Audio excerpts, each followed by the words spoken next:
So back in the day, whites and blacks couldn't sit in the stands together.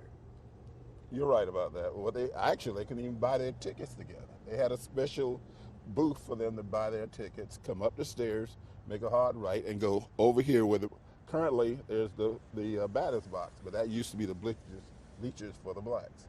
The only time they were allowed to sit in the main is when the Negro League played. Other than that, it was separate. And when did that change?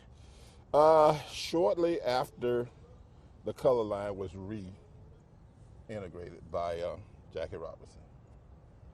And the baseball moved to the river because they stopped having baseball games here, and they became part of the Sam Wilson Ballpark was open, and that's when it basically separated. But even in Sam Wilson Ballpark, they still had that situation where the blacks had to go out to the bleachers and sit. And like I said, this became the home of the Negro Leagues basically after that point. Some of the things that took place in this park are amazing. Satchel Paige, actually, according to the Tattler, Satchel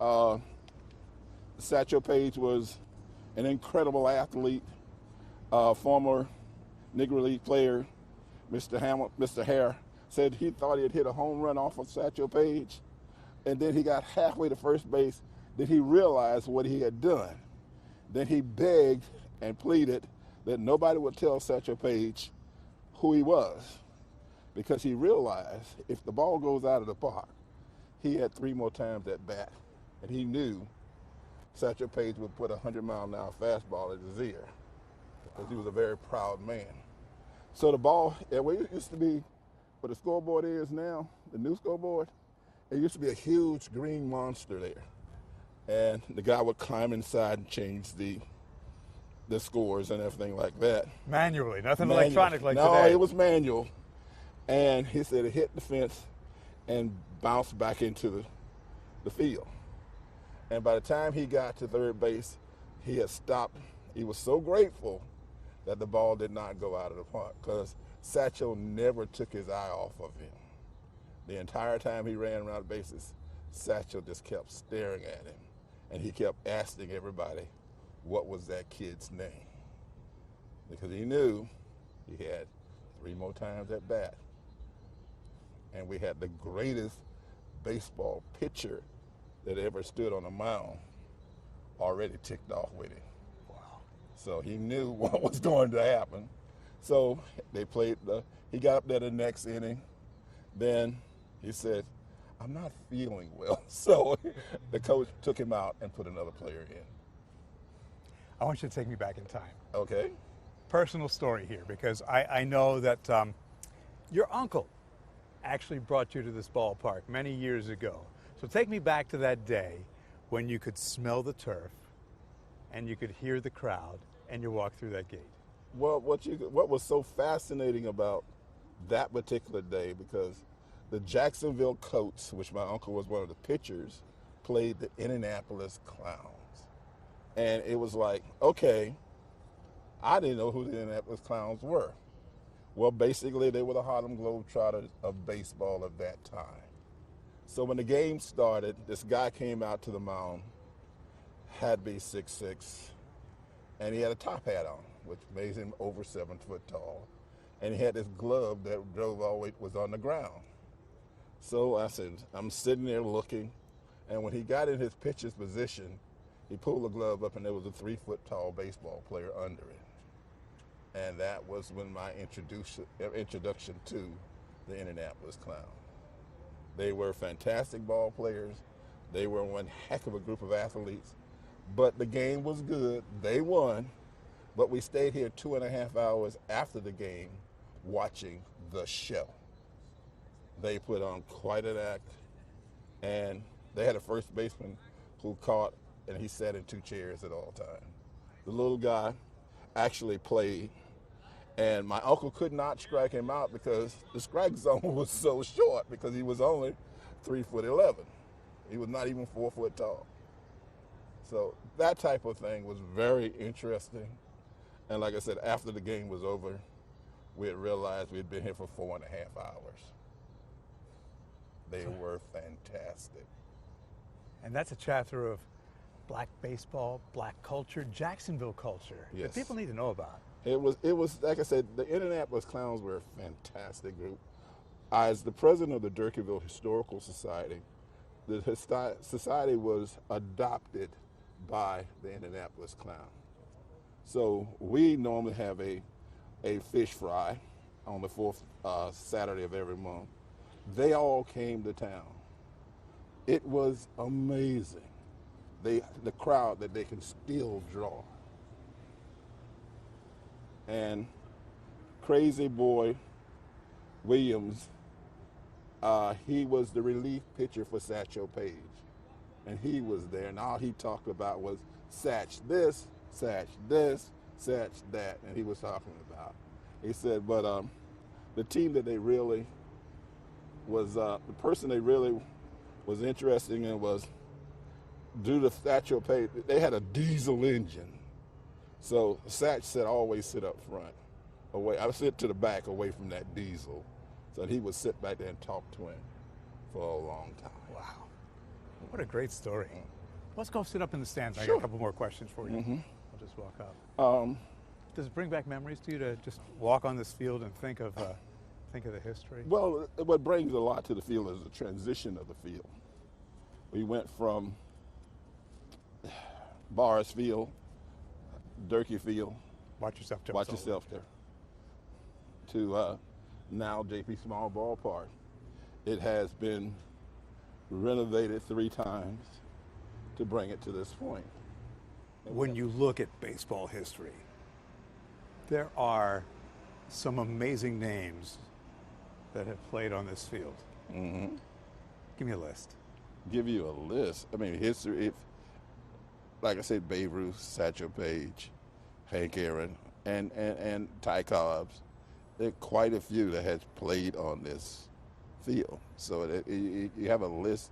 Plus, this field has its own history in itself. It sort of takes off, and if you look into its history, it's quite a bit. So you can go from baseball to football.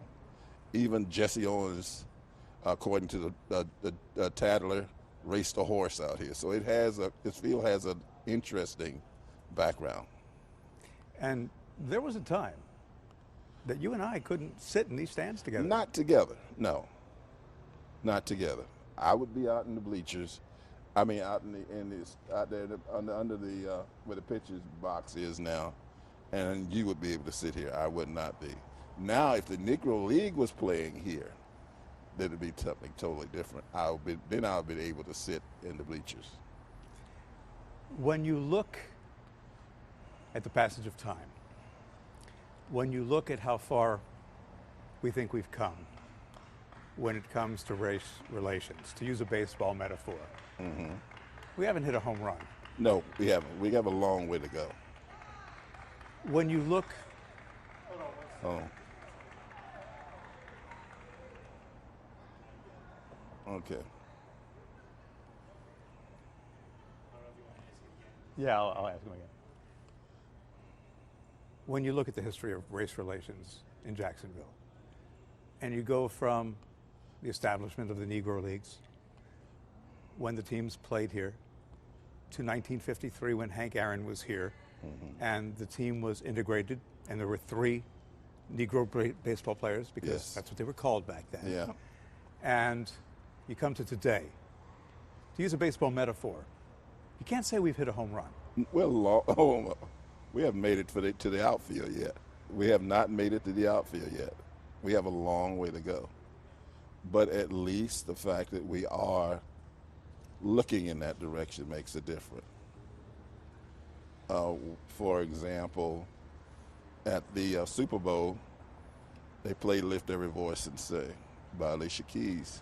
And I thought she did a very great job, but I remember the time that would have been unheard of. So we're moving in the right direction, but we still have a long way to go. Heartening to know that Major League Baseball is now going to take the stats from Negro League Baseball and make them part of the culture of baseball?